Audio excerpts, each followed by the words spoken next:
Everyone, Big Seven here, back for my final BBL SuperCoach video of the season. Final round, scored 703 points, barely went up in rank, which put me at about 1,600 for the year. Not too much to say about that other than what I've already said. Disappointing season. Definitely let myself down with some moves and some captaincy, but we'll try and move ahead to next season. We saw the site looks a fair bit different. AFL Supercoach has opened up today.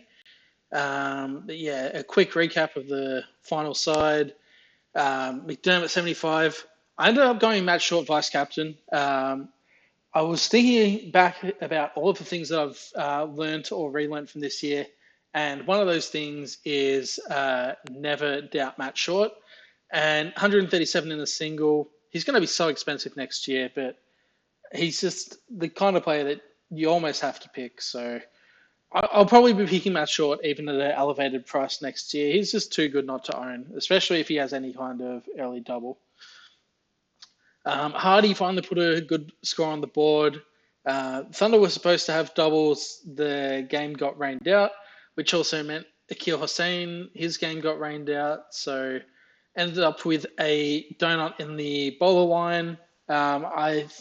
There was a reasonable chance that was going to happen anyway, so I wasn't too disappointed about it.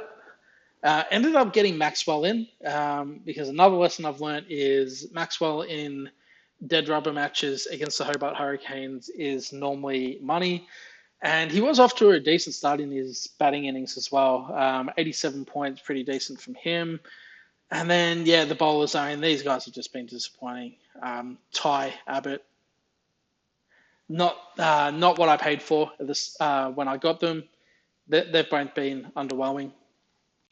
Ellis with the 66 and Sanger with a 39.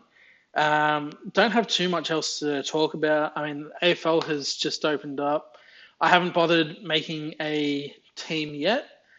For me, I don't think there's much point making a team making a serious team until the start of March. There have been a couple of things that have changed. So we're up to, so this is just the autofilled side, so don't take too much attention to that. 40 trades this year. In my opinion, I think it was pretty right last year. And this is coming from someone that was completely ravaged by injuries in the middle to back half of the season and had no trades for the final 4 weeks. I still think it's a tad too much. I mean, unfortunately, SuperCoach has just become more and more like AFL fantasy. I get that more trades keeps casual people involved, and and it would have kept me more engaged last year as well if I had some trades to navigate through the injuries. But I mean, part of the reason I prefer SuperCoach over AFL Fantasy is that it is a more punishing game. You have to give thoughts to, are you actually going to use a trade? Are you going to burn through trades early to try and get that head start over everyone else? Whereas now it feels like the strategy around trading kind of condenses a bit. It puts everyone on a similar path. I haven't thought about it too in depth yet, but one thing I'm definitely going to consider is picking a key forward. So looking at the matchups, see who plays West Coast, who plays North Melbourne, who plays Fremantle, who I think are pretty suspect in defence. And if there are like any key forwards that, have 2 of them in a 4-week period, then I think, especially with the lack of premium option forwards to start the year, I think it does bring those key position forwards into play a bit more.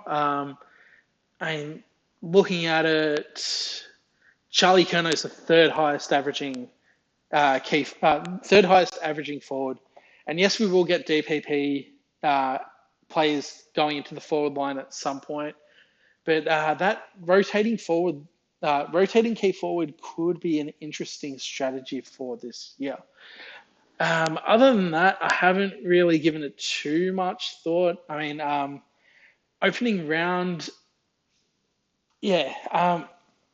I don't hate what they've done with excluding the opening round players out of their scoring. Like, I think having a wild card opening round just doesn't seem right, in my opinion.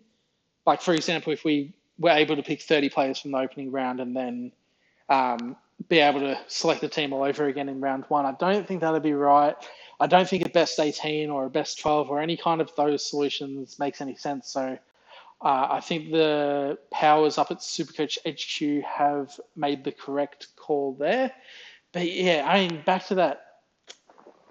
With 8 teams will have a bye between rounds 1 and 6. So yeah, essentially those teams that play an opening round, the premiums from those teams, you aren't going to want to get them until after they've had their first bye. So, I mean, for example, when does Dacos have his bye? Like round 5, I think. Yeah. So Nick Dacos, I mean, he's someone in a normal year. You would say, I think he'd almost be a lock, but there'd definitely be some debate over do you start him or not. But yeah, with a round 5 bye, you can wait a few weeks and pick him up as like your first or second premium. Won't be any issues doing that. And I guess the unintended consequences of opening round is that everyone's going to be kind of pushed into having a similar premium setup. Yes, you can pick some premiums that do have a bye in the first 6 rounds, but I think that'll put you at a, theoretically speaking, I think that puts you at a disadvantage. Whereas, someone can say if you did start Dacos, let's say he goes 130 over the first 4 weeks, then you have to replace him with a rookie score in round 5, which is like a, 60, 70 odd. Or you can just pick a 115 guy that'll play through all 6, and it's a pretty similar output, but the 115 guy will cost a little bit less than Dacos would. So, yeah, I think we're going to see a lot of similar teams, and with 40 trades as well, I think it gives you that license to skip out on some of those must-have premiums like Dacos early on in the season, because you'll be able to do a sideways trade to be able to get Dacos anyway. Final point, which I noticed, I hope it doesn't stay this way, but it seems like it might. No KFC logo, which is a little bit sad because, and we go to the prizes part, finishing top 1,000, aiming for the pair of socks, KFC voucher. That was a pretty fun incentive to aim for. Won the socks a few years back. Unfortunately, wore them out, and there's a hole in one of them, so don't get to wear them anymore. But it seems like the socks era is finished, unfortunately. Different sponsor, Swish, for a top 10 round prize, but really only aiming for top 10 now.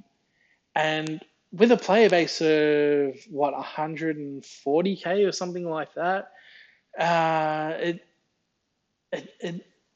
don't want to say stingy because, I mean, it is good that we're getting prizes at all, but,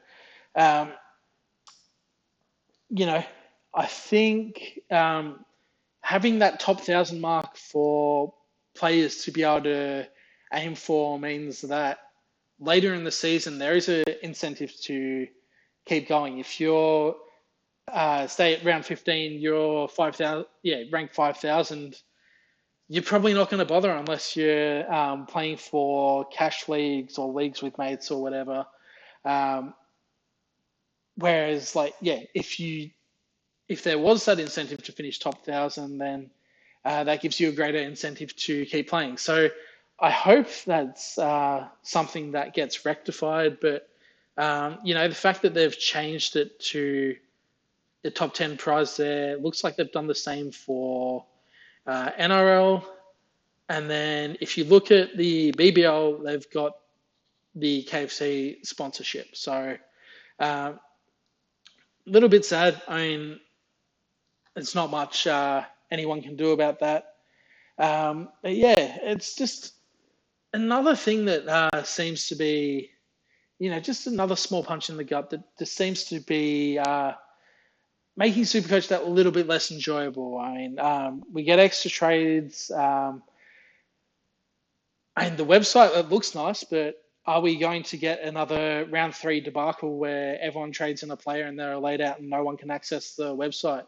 Is the website actually going to run okay during those peak periods? I don't know. I feel like from a personal perspective, my sentiment with Supercoach hasn't been this low, but it's also worth mentioning that I'm starting to become an old man, and